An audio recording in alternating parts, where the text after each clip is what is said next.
Thank you, Neil. Thank you. I want to start off just by congratulating each and every one of you.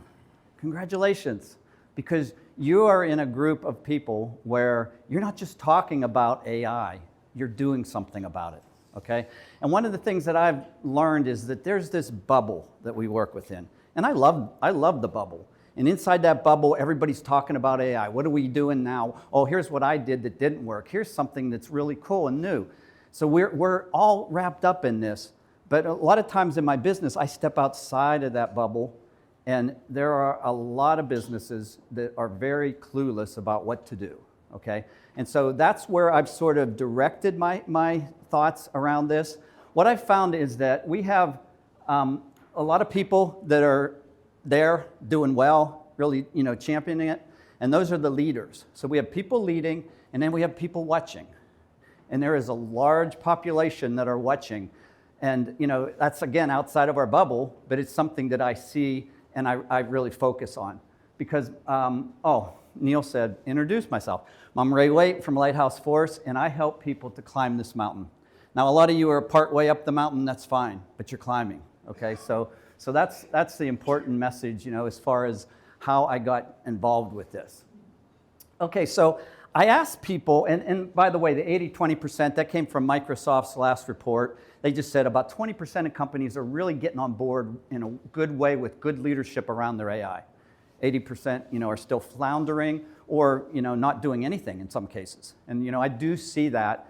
And it shocks me because I come in to, train them on AI, and instead I have to train them on the urgency. You don't want to be sitting around. You want to at least be doing something. And I always say, that if you're missed the train so far, you haven't missed it. It's pulling out, but it's pulling out fast. So, start jogging and catch up to it. It's not too late. And if you're confused about this bubble, just remember that you're sitting in a room with some people that have AI goggles on. Now, I'm not going to call anybody out, Brad. But, that's pretty amazing, right? So you always want to be in a room with people that are smarter than you, and that's one of the reasons I love coming here, is I've learned so much from so many people. So that's something, that I wanted to point out. So talking to these businesses that are struggling to get going, or, why is that happening? I ask them that. I always, try to find out what's behind that. A lot of cases, it is that the leaders in these businesses are just too darn busy. They're working 60, 70, 80-hour weeks sometimes, and they're working a lot. And they don't have time to even learn much about AI, let alone to invest in it or to guide it and lead it. So I always tell them, get somebody to do it for you. Get somebody on your team, bring in some officer or something, or at least find someone on your team who is an advocate and an early adopter, and get them excited, get them on board. So that's something you always want to do. But the other thing that comes up that when I really dig into it is there is a fear. There is a fear of AI itself because of the lack of knowledge. And there is a fear also of just what to do. I don't know what to do, and I'm worried. I'm being told I need to use AI. A lot of these people, their boards or higher ups are saying, start implementing AI, but they don't know what to do. And so that's a fear that I can relate to. And the way I related to it is, not too long ago, I had an experience where I went skydiving. And this was, something I promised my daughters, my two youngest daughters, when they turned 18, I would take them skydiving years ago. And guess what? They remembered, okay? And they said, hey, we're going to go skydiving. So I said, okay, we're going to do this. Now, I know Margot had led a group here that did it, so some of you might have been involved in that, and that's really good. And they did what was called tandem, but I did what was called static line, where you're more on your own, okay? And so the thing I'll tell you about this, if you're thinking about doing it, is, or maybe you've done it and you can relate to it, is that it's quite traumatic that you have to climb out of a small plane out onto the wing and hang there and wait for a signal to drop, okay? I didn't really, wrap my arms around that, until it was actually there. And so the best way to tell you about this is just to show you, okay? So we'll look at what it's like. That's me. I really got to go out there? Are you serious?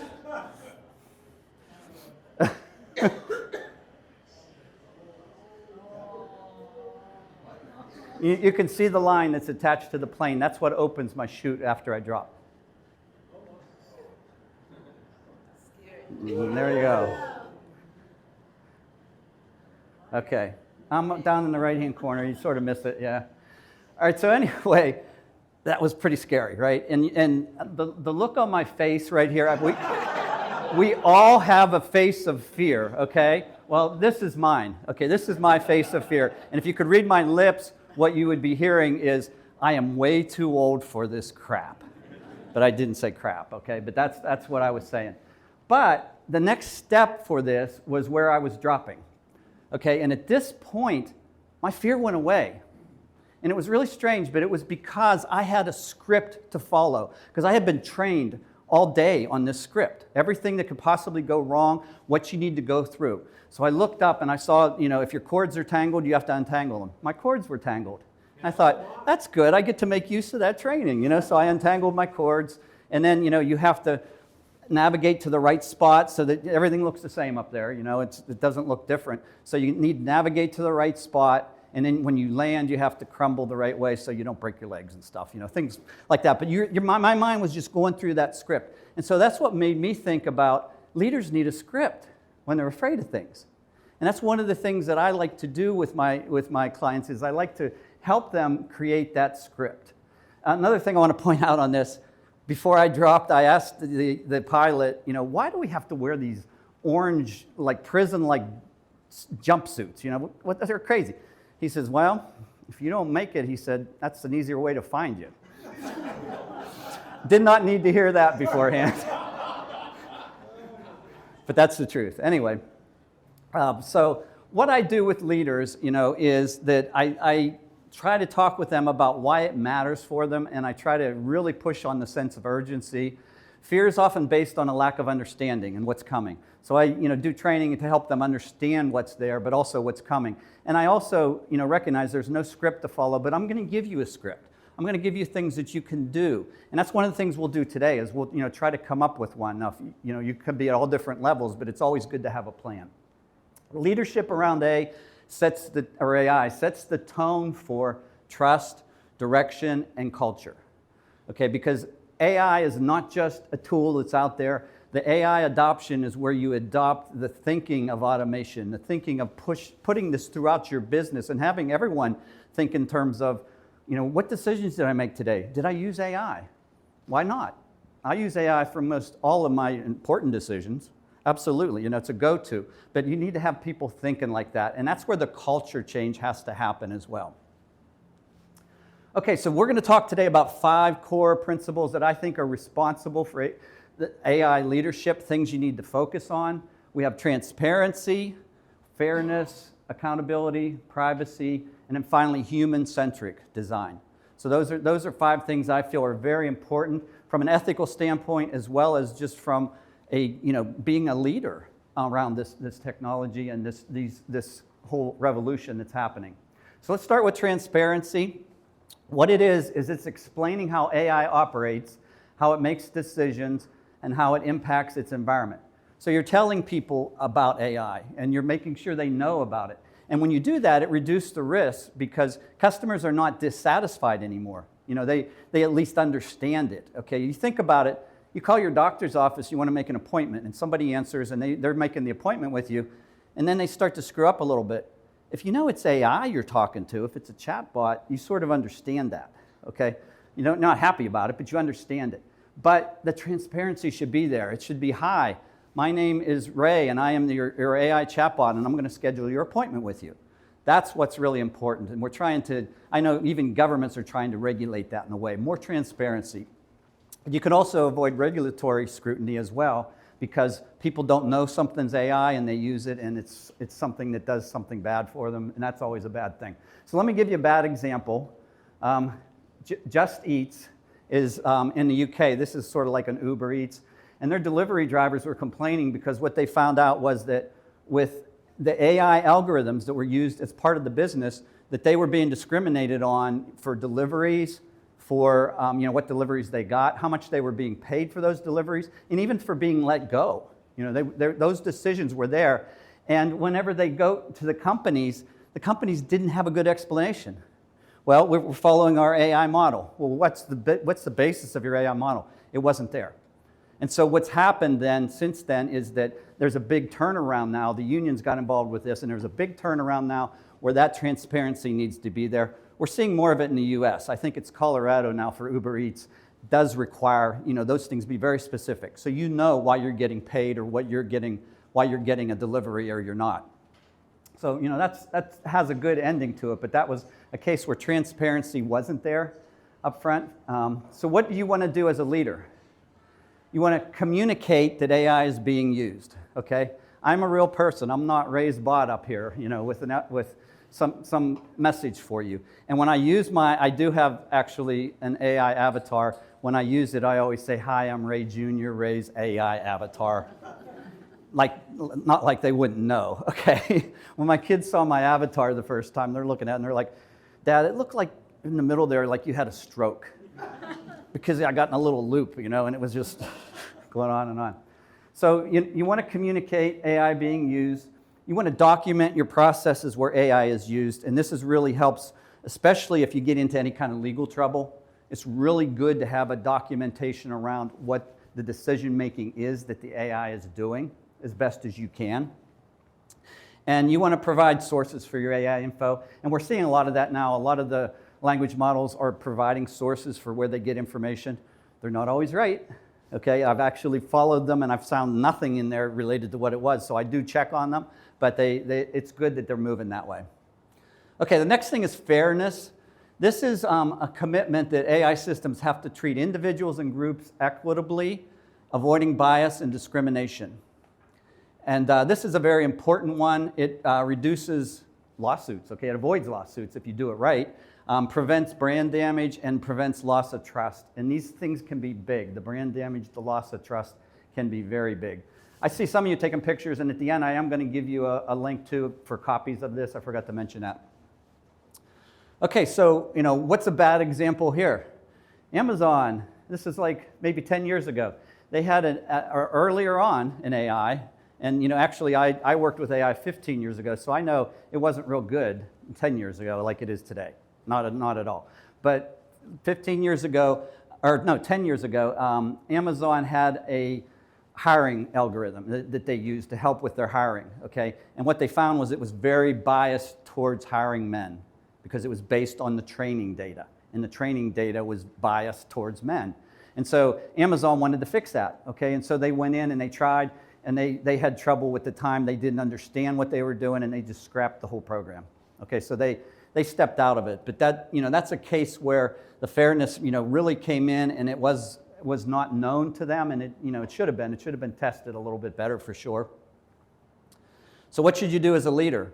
Ensure that you have clean training data as best as you can. That's something really want to look at. So most people don't study their training data. They just say, here's the data we're going to use. Here's my customer data. Here's all these things I'm feeding into my AI system.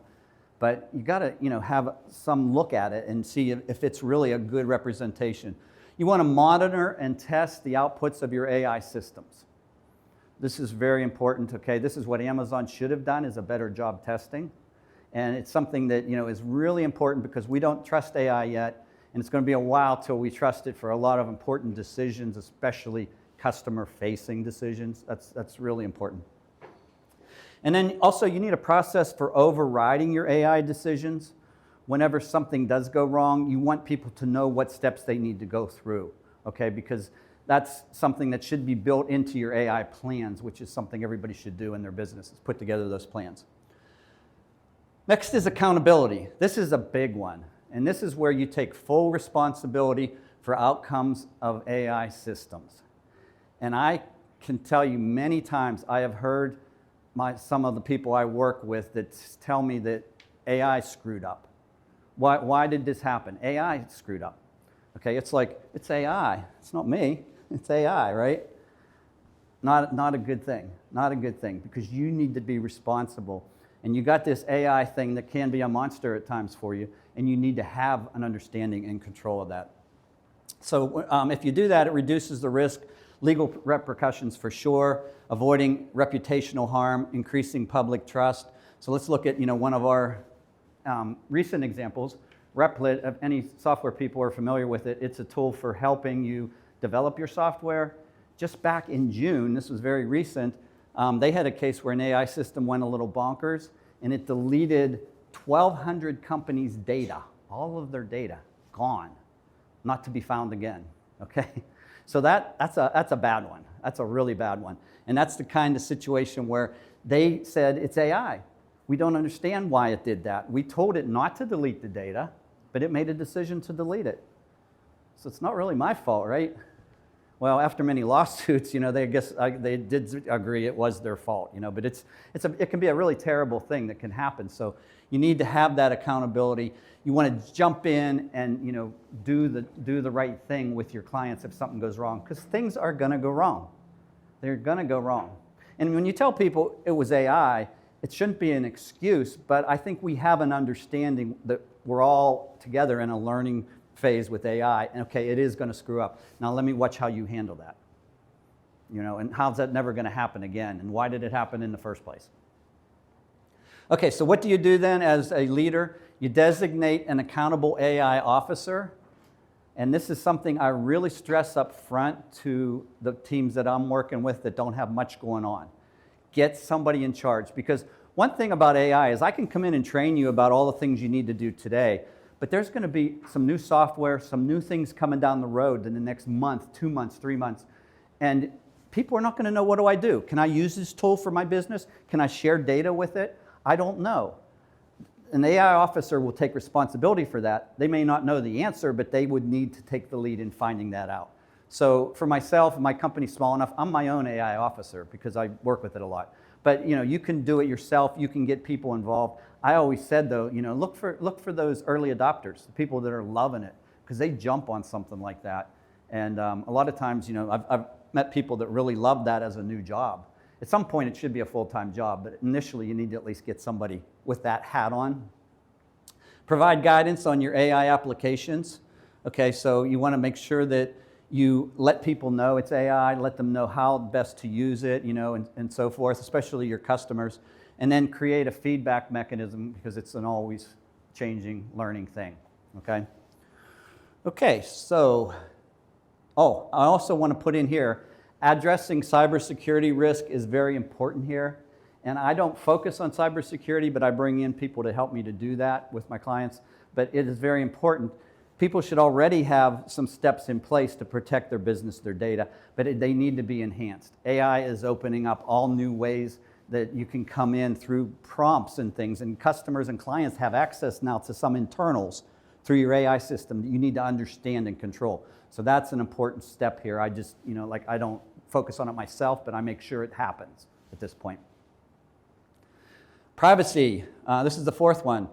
Responsible handling of personal and IP data. Okay, this is so important because you do not want to give out anybody's ID information. There's regulatory compliance around this. You can get yourself in a lot of trouble. You want to safeguard the data, not just after it's put out there, but during the training and during the development of the system. You want to safeguard the data. You want to make sure that that's built in. And what privacy does is it builds trust with your clients, because now they at least trust that you are doing something for them. It builds trust with employees, and it ensures compliance. Bad example is Clearview. This one was, I think, about 5 years ago. Clearview was a facial recognition database. Is anyone familiar with it? Okay, it went out and it scraped billions of faces off of social media. Billions of faces, maybe yours, probably yours, all right? And it did not have a right to do that. It did not ask permission from people. It was just taking your information and using it. And so $33 million later, they found out that wasn't a good idea, all right? So they had a pretty good suit there, and they had to scrap what they had done with it. But again, this is something where privacy wasn't really taken into account on a big project, and it had big-time consequences. So you want to, always make sure that you do certain things. Protect your data, and vendor contracts are real important, because a lot of us are buying AI with apps or having different business models brought in and done by a third party, which is fine, but you want to put in the contracts about the data privacy. You want to make sure that that's there. And I've found some vendors, are a little light on this, and that makes me second guess it once I dig in. Okay, you want to make sure that they have the protections in place for the data that they are utilizing and how that data is being used. It's not being used to train general models and so forth, unless you want it to. You need to train your teams on the data use. Okay, so this is part of the training I provide, but you can do things like anonymize your data. I worked with some realtors where we just had them take out the information about the client that was real personal, but still had all kinds of information about them that could help them make decisions with the AI model. And this is before they went to an enterprise system. An enterprise system, of course, will protect your data a little better. You can share your data, but they were not there yet, so there's ways to do it ahead of time. But you need to have that in your mindset, and you need to do it across your team. That's why you need to train on this area. Very important. And this is one of the things I ask people, when I talk to these clients that aren't doing much yet at the leadership level, and I say, how are your people using AI? What are they doing with your data? They should know. Well, they should know, And it's not anything really new because we know IP information. If you're talking to somebody who's a competitor potentially, you're not going to share it. We know that. We're trained on that already. So it's an extension of that has to be really put in there. Human-centric design. This is my final one that I think is also very important. Again, I mentioned that humans are still in the loop with decision-making on AI. They have to be. Okay, so the old model was people would make the decision and they'd go forth with it after looking at a bunch of data. Now AI looks at a bunch of data, it gives it to a human if it's an important decision in particular, and then that gets screened and passed on. Okay, so that's very important right now. Your systems should be designed this way, but you want to also take into account humans that are working for you that want to have a job. This is a good thing for them to do and learn. It gives people a sense of some job security because there's a lot of human-centric skills we need while we work hand in hand with AI. And you want to ensure that there's critical human judgment, again, in those important situations, particularly when interfacing with your customers directly. It's extremely important in that case, okay? But also when it affects your business in certain ways, internal decisions. Bad example, this is one I don't have an exact company that did it, but there was a medical chatbot, I think it was in Europe, that was created where it would help diagnose diseases. And so it was tested out and by the team in their labs and such, and it was like hitting on 94% of finding out what someone has based on what data was being put in. Great, so they deployed it. That 94% dropped to 34% when humans started interacting with it. And their testing did not take into account how is a human going to interact with my app, okay? How a human what they might be thinking about, forgetting things that humans are going to do that sort of screw it up or take it down another path. Okay, so that was something that was very much missing here. They did not have that human-centric design in their testing for sure. You need to have that aspect where you want to bring in or at least collect the data and make sure that you are looking at the right stuff with your testing. Okay, so what do? You maintain human involvement in your design and the deploying of AI systems. Many of you are very familiar with this. There are actual people that specialize in this. I've worked with AI, and I know exactly how to help you to put this in so that people can work. And the people that did a job before are now just doing their jobs at a higher level, but they're using that AI effectively. You want human scrutiny at the key decision points, extremely important, and for the foreseeable future, it's going to be important. And then you want to train your employees to work with AI so they feel comfortable with it. And that's a big deal. A lot of times the fear is with your employees as well. They don't want to, it's going to take my job, right? It's going to take my job. Well, let's look at that. What do you want to do to make that not happen? That's an important thing. Okay, so one more thing I want to mention is about measuring, because when we get into AI, there's some measurements that are important, and we see things like, measuring what matters as far as your team using AI. You have to somehow think about, are they using it consistently and across different activities? I mentioned that I use it for all my important decisions, and when I talk with people that work for me, I make sure that they use it for their important decisions. Not to make those decisions, but to advise on those decisions. Okay, you want to always get input from AI, and it's changed my course many times. So it's why I do it all the time now. Are habits being formed? That's the kind of thing you want. Like, can I use AI for that? Okay, it should be right there, and you should think about all the times you can use it and the times you don't use it. Nan, you were mentioning to me, what platform do you use for your presentations? I use PowerPoint. Okay, yeah, oh, really? It's like, well, it works for me, and I don't really need it to improve in that area because I generate a lot of my pictures and things with AI, but it's not important for me right there. So measure-wise, it's not as important as it might be for somebody else because I've been doing these for so many years. ROI, this is something I hear a lot from the leaders. I got to show that I have a return on investment. Well, how do you measure it within your team and their productivity? It's a little bit easier to measure if your sales go up, right? But if you just look inside your team and they're saying, hey, I can get twice as much done in a day as I used to. That's the kind of measurements you need here. How many hours are saved per week? If you ask people, they can do it. People always say, I have no idea, and then I start asking them questions, and I find out, yeah, here's exactly how much you're probably saving daily. Also, new leads that are identified. If you're in sales, AI is great for identifying new leads. They may not all lead to increased sales, but that's a measure, that you have more things to follow up with. All right, let's get into assessment now. So we have time for this. The levels of adoption that I work with, you may have seen this before, but there's levels that companies or individuals are at with their AI. And so I just picked these 4, and there's probably people that have something similar, maybe a little variation. And they move up to a higher level. At the highest level, there's going to be something above that at some point. So I have 4, there's going to be 5, because AI is going to be doing so much more that there's going to be something above this transformation stage that I have. But I start with just the lowest level, where everybody's talking about AI. There's a little bit of people using it, but not much going on. Exploration is where it's now being used, but there's no management approval or oversight. And by that, I don't just mean like, yeah, go ahead, you can use it. I mean like, hey, here's how you use it. I'm going to train you guys on how this needs to be used. That's the kind of oversight I look at. And then adoption, is AI being used as an assistant? With manager oversight, then you're up to a higher level. And that's where you're experimenting, you have pilots going on, but management has got their arms wrapped around it. And then finally, this transformation phase, I've worked with a few companies like this that are really amazing because they have it adopted throughout their business.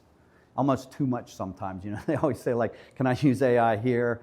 There was one company, their HR department would not accept an application for a new employee unless you proved that AI could not do the job. That's pretty extreme. but there's companies that are up there at that level. So let's think about where we are with this. I have an assessment tool that gets into a lot more detail on this, so I can share it with you at the end. But right now, let's just look at some of the things that we would look at here. These are just 5 categories, so they're not all the categories, but they're things that are important. And so what I'd like you to do is look at these 5 categories and talk to your neighbor. So it's either groups of 2 or 3, and just take a few minutes and share where you think you are around these 5 areas. And I've also, this is a score, you do an average if you want to do that, but I put questions here for each of those. So you can look at the question and say, answer this. Is there leadership, commitment, and funding? Is there an AI officer? Is there somebody at least who I can turn to about AI decisions? Is data usable for AI? Is it accurate? Is it governed in some way? Because a lot of us have data, but we haven't cleaned it up. We don't have it really useful yet for AI. It's sitting on, Marcy's desk, or it's over here, it's not into a system. Okay, let's take a few minutes, just, talk to either a person beside you or groups of 3 if you need to. You can turn around if you want. But just look at these questions and answer some of these, and then, you can think about where you might be on this continuum I have of 1 through 4. Okay, so hopefully that's a learning thing. The assessment I can give you goes a lot more into detail, and it also points out what things you should be looking at when you're at a certain level. So what I do is I use it as a measurement stick whenever I work with a team or I do training. I say, okay, you have a baseline. We know where you're at. Let's look at it in 3 months. Let's look at it in 6 months, okay? 3 months might be too soon, but I don't want to lose them either, so I want to keep them involved and then redo the assessment. So that's a good thing. Finally, we need a plan, and this is something also that'll be included in the handouts, but it's a good leadership plan, especially if you haven't gotten started. So this is what I do for people that haven't had anything yet. The first 6 months, I say, okay, immediately you need to conduct this assessment. You need to initiate your pilot projects, and the assessment helps point you towards what kind of things you might want to do. And then you want to establish your point of contact. Get somebody who is going to be answering for AI within your business. Short term after that, you invest in the training, develop partnership with technology providers. This is where you might want to buy some systems that do protect your data, go to some enterprise system level systems, and then review the risk management that's involved with it. And then long term, you want to integrate AI into your business strategy. This is like from 1 year and on. You want to make sure it's a part of your business. It's not just an IT function. It's across your business. Everybody's been trained, everybody understands it because we're all users of it. And you want to make sure you establish ethical governance frameworks if you have those involved with the business you're doing. Okay, so that's it for today. We looked at the 5 core principles. You completed an assessment, at a very high level, just discussing with folks, but it got you thinking, hopefully. And what you want to do now is work on your leadership plan so that you script your steps. Okay, when you release from that plane wing, you just want to be going through the steps and the fear will go away. Okay, so thank you, everybody.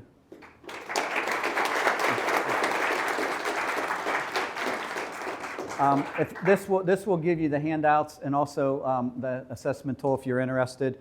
And I'm not going to put you on a mailing list, so you don't even have to put your email in. So that's usually why I'm afraid to go to those things. So.